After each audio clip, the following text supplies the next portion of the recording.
요한계시록 18장 21절부터 24절까지의 말씀, 요한계시록 18장 21절부터 24절까지의 말씀, 우리 다 같이 함께 합독하시겠습니다.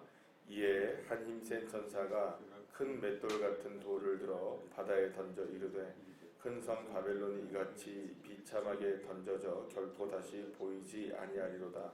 또 검은 곳 타는 자와 풍류하는 자와 퉁소 부는 자와 나팔 부는 자들의 소리가 결코 다시 내 안에서 들리지 아니하고, 어떠한 세공업자든지 결코 다시 내 안에서 보이지 아니하고, 또 맷돌 소리가 결코 다시 내 안에서 들리지 아니하고, 등불빛이 결코 다시 내 안에서 비치지 아니하고, 신랑과 신부의 음성이 결코 다시 내 안에서 들리지 아니하리로다.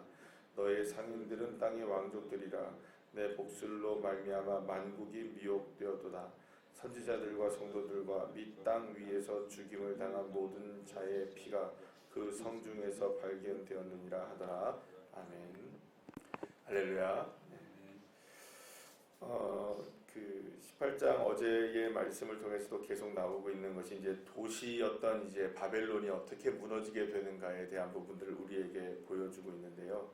큰 음녀가 바벨론이었다는 사실을 이미 주님께서는 이 요한에게 보여주셨고, 또 그 바벨론이 큰 음녀였던 이 바벨론이 어떻게 무너지게 되는지에 대한 부분을 우리가 함께 살펴보고 있습니다.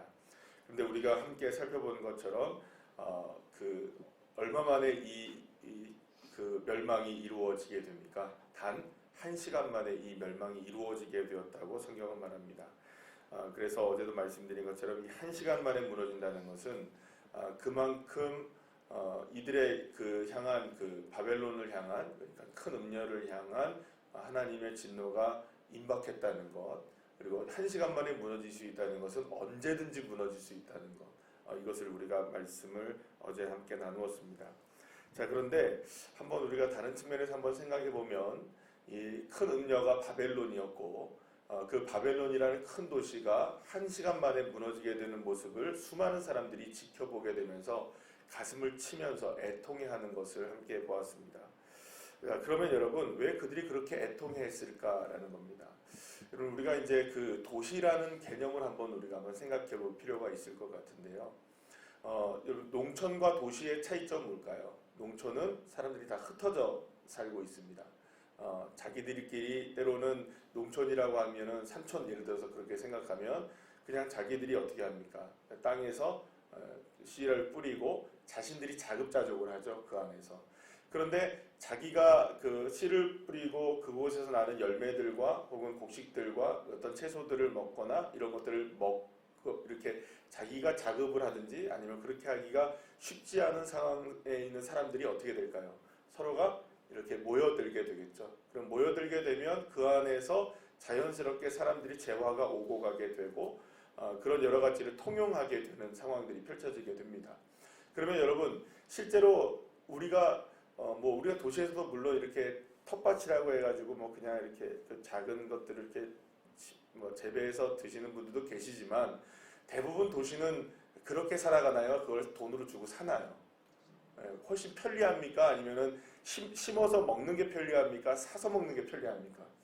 이게 사서 먹는 게 왜 편리할까요? 이게 내가 하는 수고를 누군가가 대신해줘서 이렇게 통용하게 되기 때문에 사실상 사서 먹는 게 훨씬 더 편할 수 있습니다. 그러니까 도시의 기능이 뭐냐 하면 이런 기능이 있는 겁니다.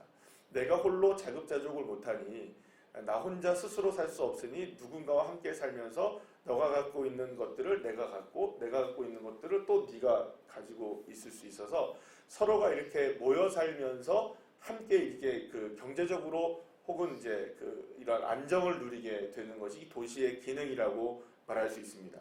그러니까 사람들이 도시로 몰려드는 이유는 이렇게 먼저는 자신들이 스스로가 이렇게 뭔가 그 사는 데 있어서 어려움을 덜 하게 하고, 그리고 또 더 쉽게, 더 간단하게, 그리고 또 안전하게 생활을 유지하기 위해서 도시로 이렇게 그러니까 사람들이 몰려들게 되면서 도시가 만들어진다는 것이죠. 자, 그런데 이렇게 도시가 만들어진 이후에 사람들은 자신들을 위해서 도시가 만들어졌는데, 나를 위해서 도시가 이렇게 자연스럽게 생성이 됐는데, 이제는 그 사람들이 살아가면서 무엇의 지배를 받게 될까요? 결국에는 도시의 지배를 받게 되겠죠. 도시의 질서와, 그러면 너가 여기서 만약에 살려면 이런 질서를 따라야 된다. 네가 만약에 이 도시 안에 들어오려면 세금을 얼마를 내야 한다. 네가 여기서 이런 것들을 누리고 살려면 이렇게 살아야 한다는 것을 통해서 자꾸 어떤 일들이 펼쳐지게 될까요? 원래 나를 위해서 여기 도시에 몰려들어서 살게 되었는데 결국에는 내가 누구에게 지배를 받게 될까요? 도시에 지배를 받게 되는 일들이 벌어지게 되는 겁니다. 사실 여기에 이제 그 큰 음녀 바벨론의 모습이 그대로 이제 드러난다고 볼 수가 있습니다. 처음에는 나를 위한 것 같았지만 내가 그 안에서 지배를 받게 되는, 그게 영적인 모습으로 볼 때 사단의 존재라는 것을 주님은 우리에게 말씀해 주고 계시는 거죠. 그러니까는 우상 숭배가 바로 그런 부분들이 있습니다. 나를 위해서 뭔가를 했는데 결국엔 그것이 누구를 지배해 버립니까? 우리를 지배해 버리게 되는 거예요. 예를 들어서 여러분 지난번에 잠깐 제가 말씀을 드렸는데 이번에 다니엘 기도회 때 어떤 여자분이 이제 26년 동안 무속인을 했었어요. 무당을 했었어요. 근데 무당이 그분이 그렇게 얘기하는데 뭐라 하면 우리는 모태신앙이라고 얘기하는데 자기네는 모태무당이래요. 모태무당이라면 왜 모태무당이냐면 할머니부터 이렇게 계속해서 무당을 계속 해왔다는 거예요. 그러니까 자기가 중학교 1학년 때 처음에 이제 신을 받았다는 거예요. 그런데 자기가 받지 않고 대신 누가 받아야 됐냐면 엄마가 무당이 됐어야 됐대요. 그래서 자기는 이제 그러고 살다가 21살 때 자기가 이제 내림굿을 받아가지고 무당을 하게 되었다는 거예요. 그러니까 무당을 이렇게 하는데 본인이 그렇게 얘기를 해요. 1년이면 6개월은 무당짓을 하고 6개월은 알아듣는데요. 6개월은 알아듣는다 하더라고요. 왜 그러냐 했더니 이 무당을 하고 구슬을 하고 이렇게 사람들에게 점쳐주면 귀신한테 도저히 시달려가지고 이 몸이 축이 나서 나만 하질 않는데요. 그런데도요 잠도 못 자고 이 무당한테 이게 귀신한테 시달려가지고 자기가 섬기는 이 신들 있잖아요. 이것들에게 시달려가지고 도저히 자기가 잠도 못 자고 계속 이야기하고 계속 이야기 들어줘야 되고 계속 이야기해야 된다는 거예요. 매일매일 시달린대요. 몸이 너무나 힘들대요. 근데 이분이 그러니까 이유가 없는 거예요. 아픈데 이유가 없대요. 아픈데. 그러니까 아픈 것이 이유가 없이 너무너무나 아프대요. 그런데 이분이 지금 몸이 불치병이 이때 난치병도 있고 그래서 지금 뭐 루푸스도 있고 또 뭐라 그러더라 무슨 통증 질환 같은 것도 뭐가 있대요. 근데 그분이 이야기하는 게 뭐냐면 예수를 믿고 난 다음에 이제 예수 믿은 지 한 3년 됐는데 예수 믿고 3년 됐는데 병원에 가서 자기의 병명이 드러났을 때 할렐루야를 외쳤대요. 하나님 감사합니다. 왜 감사하냐면 지금까지는 병명이 없이 아팠는데 이제는 병명을 알게 되니 감사하다는 거예요. 그러니까 이게 무슨 말이냐면 이전에는 무당짓을 할 때에는 병명 없이 아파가지고요. 자기가 아니라는 거예요. 자기가. 너무너무 시달린다는 거예요. 그러니까 귀신을 섬겼더니 귀신이 자기를 괴롭혀가지고 그 귀신에게 그냥 사로잡혀서 너무나 힘겨운 인생을 자기가 살게 되었다는 것을 이렇게 간증을 해요. 제가 오늘 이 얘기를 왜 드리냐 하면은 사람들이 이걸 영적으로 모르니까 자신의 편리함만 가지고 살다 보니까 거기에 얽매여 버리게 살게 되는 거죠. 그러니까 기쁨도 없이 즐거움도 없이 그냥 막 사는데 집중하다 보니까 결국에는 우리가 이 바벨론이라는 큰 도시 안에 이렇게 매몰되어 살게 되면서 진정한 기쁨과 삶의 은혜를 누리지 못하고 살아가는 인생들이 너무너무나 많다는 거예요. 그런데도 사람들은 거기에 마음을 뺏겨버렸기 때문에 그래서 어제도 우리 함께 살펴본 것처럼 이들이 지금 노리고 있는 건 뭐라고요? 결국에는 물질입니까? 사람의 영혼입니까? 사람의 영혼이라는 것을 분명히 이야기하죠. 결국에는 우리가 그 안에서 매몰되어 살아가면서 이 악한 것들이 우리에게 원하는 것은 결코 우리가 가지고 있는 그것들이 아니라 가지려고 하는 그것들과 우리가 원하는 그것들에 우리의 영혼이 사로잡혀 살아가게 되는 거. 그것이 전부가 되게 만드는 거. 그래서 그것 때문에 우리가 힘겹게 만들어지고 그것 때문에 우리가 영적으로 피폐되어지고 그것 때문에 영적으로 우리가 무너지게 만드는 것이 이들이 하려고 하는 이 모습들이라는 거죠. 여러분 처음에 사람들이 우리가 창세기 10장의 말씀에 보면 어떤 얘기가 나옵니까? 이 바벨탑의 사건이 나오죠. 바벨탑 사건에 나오는데 그들이 어떤 의미로 바벨이라는 곳에 모이게 되었습니까? 흩어짐을 면하자. 우리가 서로 흩어지지 말고 우리가 서로 이렇게 가까이 살자. 그러려면 무엇을 세워야 된다? 탑을 세워서 어디서든지 사방에서 보아도 우리가 흩어지지 않기 위해서 이것을 어디에까지 닿게 하자. 하늘에까지 우리가 닿게 하자. 이게 바벨의 모습이었거든요. 그럼 누구와 대항하겠다는 겁니까? 하나님을 보게 하지 않고 오직 인간들이 세운 그것만을 바라보며 그 중심으로 살겠다는 것이 인간 중심의 사회에서 보면 이 영적인 모습에 보면 이 모습이라는 것이죠. 그래서 주님이 그거를 흩어버리셨다는 거예요. 여기서 오늘 본문의 마지막 여러분 23절 말씀에 보면 이들의 모습들이 어떤 모습들이냐? 결국 뭡니까? 복술로 말미암아 만국을 미혹한다 이렇게 얘기해요. 여러분 복술이 뭡니까? 복술이 거짓이잖아요. 네, 거짓이잖아요. 그러니까 그게 우리를 미혹한다는 거예요. 여러분 사람들이 참 재밌는 것들이 있어요. 아까 전에 분이 이야기하는 게 뭐냐면 자기의 고객의 20%가 예수 믿는 사람들이에요. 자기의 고객의 20%가 예수를 믿는 분들인데 그분들이 제일 많이 찾아올 때가 언제냐면 자기네들도 제일 성수기가 있대요. 자기네 성수기가 언제냐 하면은 11월 달이 성수기래요. 11월이 왜 성수기인지 아시겠죠, 여러분? 수능 시험이기 때문에 성수기래요. 그때면 뭐 전국 각지에서 예수 믿는 사람들도 어떻게든지 뭐 하나 더 가져가는 겁니까? 부적이라도 하나 가져가겠다는 거예요. 여러분 근데 잘 생각해보세요. 우리 부적을 한번 생각해보죠. 그 부적을 믿는다. 몸 안에 집어넣든지 어디 하나 집어넣고 부적을 믿는다. 그 종이 한 장을 믿는 거잖아요. 그 종이 한 장을 믿는 것이 얼마나 여러분들 어리석습니까? 그죠? 차라리 여러분 종이 한 장을 믿느니 천지를 창조하신 여호와 하나님이라고 말씀하시는 그분을 믿는 게 훨씬 더 낫는 게 아닐까요?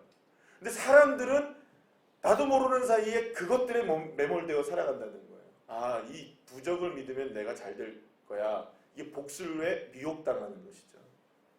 어찌 보면 우리가 살아가는 우리의 인생 속에서도 계속해서 미혹을 당하고 있는 이유는 어디에 있느냐? 복술에 미혹을 당한다는 이 말은요. 거짓을 진짜처럼 보여지게 한다는 거예요. 여러분 부적이 진짜입니까? 가짜입니까? 가짜잖아요. 그러면 저기에 세워져 있는 돌 부처 이게 진짜입니까? 가짜입니까? 가짜잖아요. 어떤 우상이 진짜일까요? 가짜일까요? 가짜잖아요. 근데 그것을 무엇으로 믿는 겁니까? 사람들이. 진짜로 믿어버리는 거죠. 그래서 여러분들 우리가 지금 계속 말씀하고 있는 것 중에 이 큰 음료는 원래 큰 음료처럼 보일까요? 아름다운 모습으로 보일까요?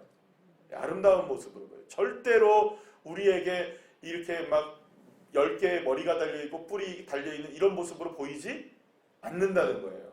아름답고 진주의 모습, 모든 화려한 모습으로 치장한 모습으로 보일 뿐이지 왜냐하면 복술의 미혹을 당하기 때문이죠.